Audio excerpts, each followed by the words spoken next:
Hey everyone, thanks for stopping in today. And in this video, we're going to be doing something new, something that I want to do more of because it's super fun, and that is get inspired by builds, build them, and then try to sell them locally to try to make a little bit of extra side income. So in this video, the piece we built was this front entrance catch-all slash organizer slash the place where you put all your junk when you come in through the front door, right? Most people have a little bowl or maybe a shelf. Well, this acts like a shelf because you're going to hang it on your wall, right? You're going to hang your hat, your dog leash, your keys, put a plant, do whatever you want with it, right? It's yours to do what you want.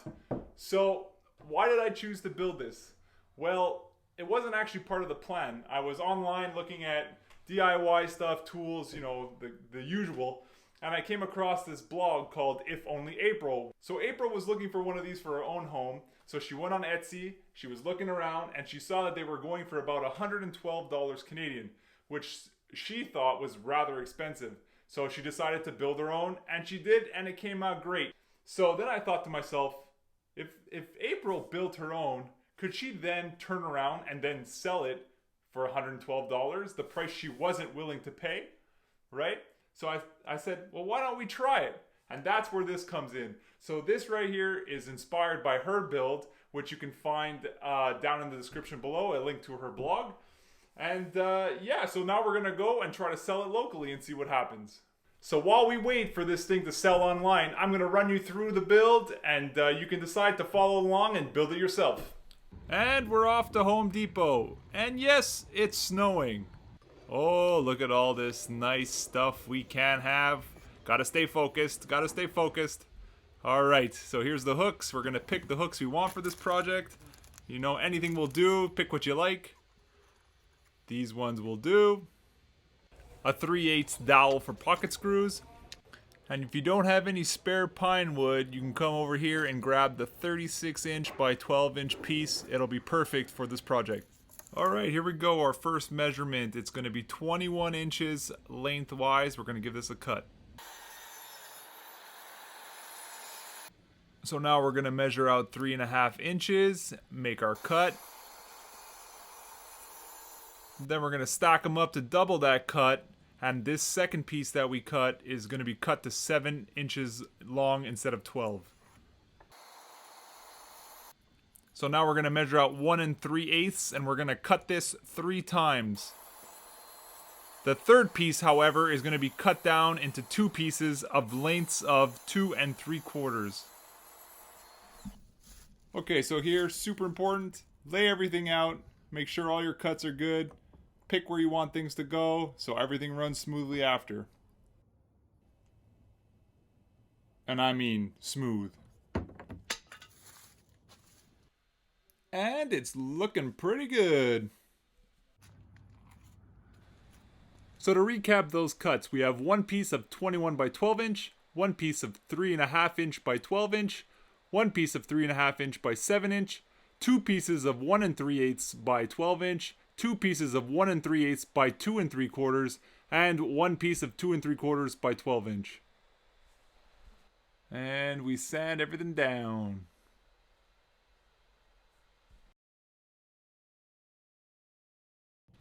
So here we are, we're grabbing our last piece that we cut, the 2 3/4 by 12 inch, putting the Kreg Mini to make a pocket hole, and using this lid to create the same space between the edge and the jig for both sides. And we're going to go ahead and put 2 pocket holes in this piece.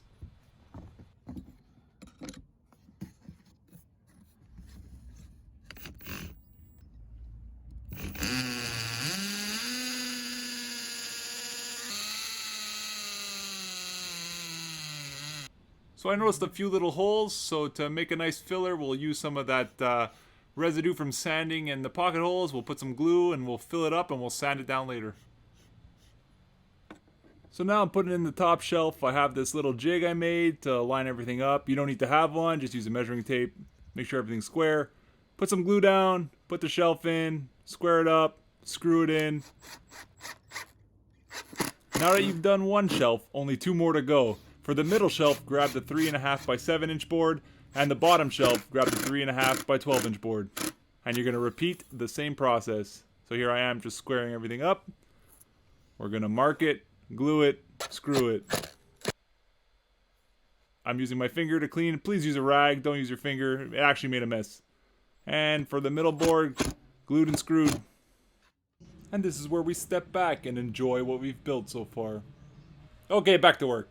Glue on the dowel, glue in the pocket hole, dowel in the hole, make sure it's in nice and tight, and repeat on all pocket holes.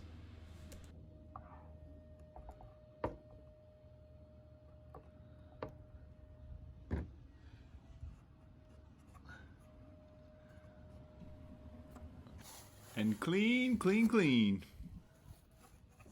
And now that it's all dry, we're gonna cut them down to size. Slap some 120 grit sandpaper on the orbital, and let's get to work.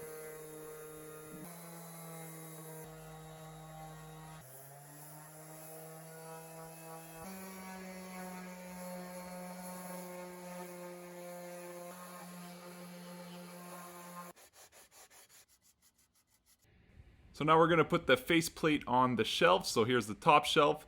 We're gonna use some glue. We're gonna grab a 1 3/8 by 12 inch piece. We're gonna glue it in, and we're gonna tack them down with a nail gun.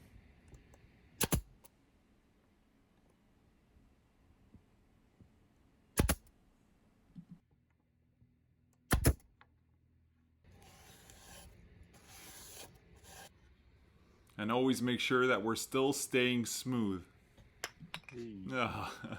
So now to do the bottom shelf, we're gonna do a nice little edge around it. So we're gonna use our two pieces of 1 3/8 and 2 3/4, and we'll do the sides of the edge, and then we're gonna take our other piece of 1 3/8 by 12 and do another face plate, and we're gonna do that the same way as the top shelf, glue and nail.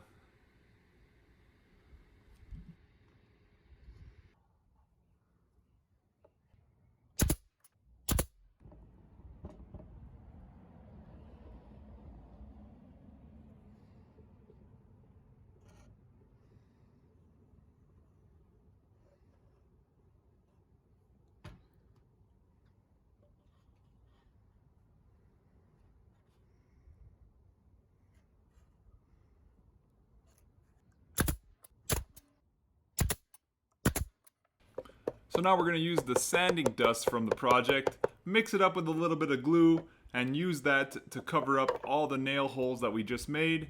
And when it's all dried, we'll give it a good sand.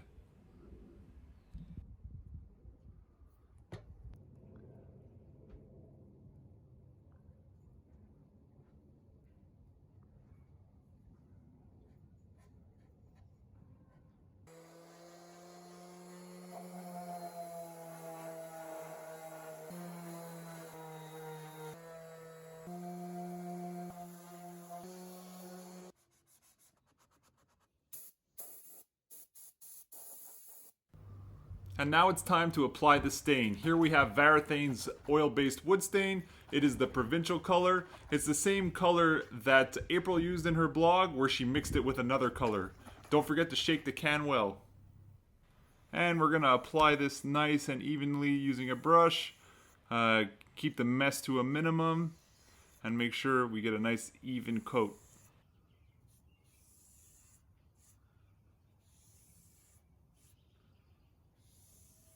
And once we let that sit for a couple minutes, we'll use a nice clean rag and give it a good wipe. Make sure that there's nothing left on the surface. Oh yeah.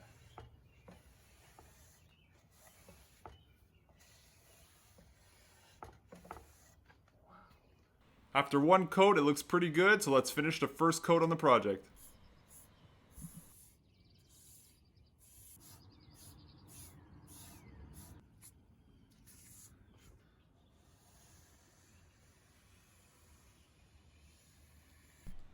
First coat complete, time for second coat.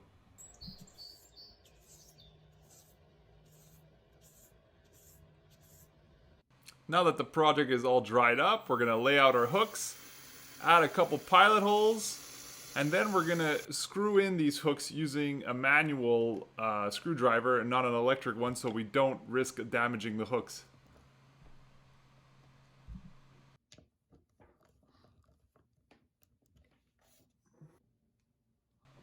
And after marking and pilot holing the keyring hooks, we'll just hand tighten these.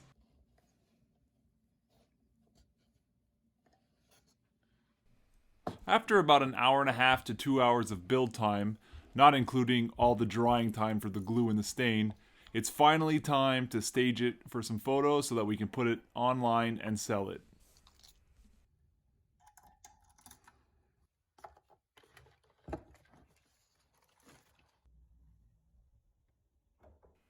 And there you have it, folks, our entrance organizer.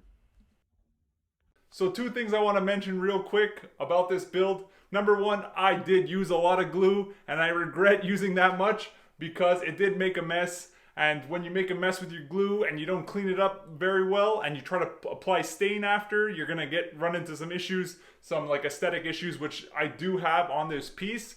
So when building this, please make sure you use just enough glue and clean up really well after yourself, and that you're using a glue that can be stained, right? So the next thing I want to add real quick is that this project, as you saw, does not only have glue, but it has pocket screws, right? So I was using the Kreg Mini, which is a fantastic tool, budget friendly, to create these pocket holes. But there are some issues when you're using something so small and using regular wood clamps like I was. Sometimes there's a jig that you have, the Kreg comes with its own clamp. I do not have that one. I just use the regular wood clamps.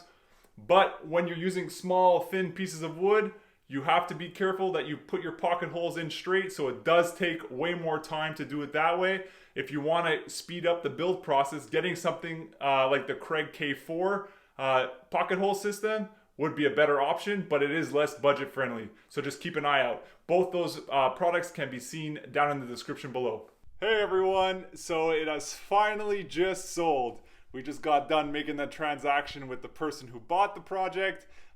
We didn't quite sell it for what we wanted to sell it for, which was $112, but we sold it for $75. We had it on the market for about 3 weeks, and every week I dropped it about $10. So it started at $112, 1 weekend with no interest. We dropped it to $100, and then we dropped it to $90. And when it was sitting at $90, I got a message I got offered $75 for it. And because we were holding on to it for quite some time and not a lot of interest, I just sold it to the person for $75. And I'm happy with it. So a couple reasons onto why we may have had some trouble selling this project. Number 1, maybe it was where I live, right? We sell these things locally. I do happen to live on the cusp of, a dense population city and on its surroundings. So, a little bit more rural. So I get a bit of both of those markets. However, it did take a while to sell. So maybe the population was just not, for that project. The other thing, I did sell it without mounting hardware. So maybe that scared off some people. They weren't too sure on how to hang it. But I didn't feel like putting it on and then, having those mounting brackets on, and then that being the limiting factor to why someone wouldn't want it, because they didn't want to hang it that way. So I left that option up to them. Another reason, maybe they just don't like the color, right? The stain, there's so many different types of stains. I love that color. For me it works. For other people it might not. So now if you're looking at the cost of the project, including like all the raw materials, if you were to build it from scratch, would cost you about $70. So it's not terrible, but then again, if the goal is to make a profit with this, you're not going to make a profit. But you would have a couple leftover items like some stain, some screws, some nails. The hardware costs about $10 for your keys and your hats. And the wood, if you were to build it, if you were to go buy it at the store, it costs you about $20, right? Yeah, you could probably source it for cheaper, but I did it at Home Depot where most people have access to it, right? So the only way I would build this project again is if I had all the material on hand already scrapped from another project. I wouldn't go out and buy all this stuff all over again, because you just don't make that much of a profit margin on it. So I'm going to say I would only build this again if I had leftovers from another project. I wouldn't go out and buy all that material and you know, accessories to build this project unless I already had them. Hey everyone, thanks for watching. I just noticed I had this little dangly thermostat in the background. Don't worry about it, everything's fine with that. Thank you for watching. I hope you enjoyed this video. I certainly enjoyed making this type of video. Please comment and let me know if you know a project that you'd like me to try to build and sell so we can make a little bit extra side money. And if you don't want to miss the next one, make sure to subscribe. Peace.